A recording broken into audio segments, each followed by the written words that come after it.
Human एक social being है, एक सोशल एनिमल। हम साइंस में पढ़ते थे। उसे अपने आसपास अपने माहौल की, लोगों की ज़रूरत होती है। बहुत अच्छी बात है, भीड़ है, लोग हैं, संपर्क में आप बातचीत करते हैं। लेकिन साथ साथ सॉलिट्यूड, लोनलीनेस को सॉलिट्यूड में कन्वर्ट करके सॉलिट्यूड को प्रैक्टिस करने की जरूरत क्यों है?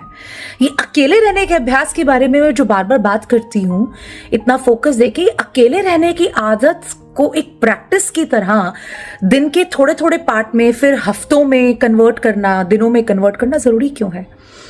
क्योंकि हम सबसे ज्यादा किस चीज से डरते हैं? हम डरते हैं अकेलेपन से, हम डरते हैं साथ छूट जाने से, हम डरते हैं कि maybe I will miss out on things. लेकिन जिसको सॉलिट्यूड प्रैक्टिस करना आ गया, जिसको अकेला रहना आ गया, वो बहुत ताकतवर हो जाता है। क्योंकि अब वो किसी के आगे ऐसी बातों पे झुकने से इनकार कर देता है जिसके बारे में उसका मन या उसकी अंतरात्मा नहीं मानती। और क्योंकि वो झुकने से इनकार कर देता है, तो ऑफ कोर्स वो बहुत कम लोगों से इन रियल टर्म्स कनेक्ट कर पाता है। बिकॉज वो अपनी टर्म्स एंड कंडीशंस पे, अपनी राइटनेस के साथ, करेक्ट एटीट्यूड के साथ, पॉजिटिव एटीट्यूड के साथ लाइफ को जीना चाहता है।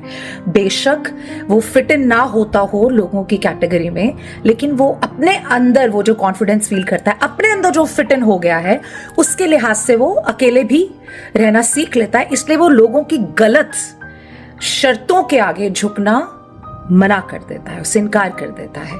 और जब वो कर देता है और मान लो उन लोगों में से है कि उसको अच्छा लगता है कि यार I want to live on my terms, तो वो इनकार कर देता है। तो in that case people back out. अब बैकआउट में जब आपको अकेले रहने का अभ्यास है, you will live it more beautifully, more connected, more introspection and more solitude and more connectivity with God and universe in its real sense.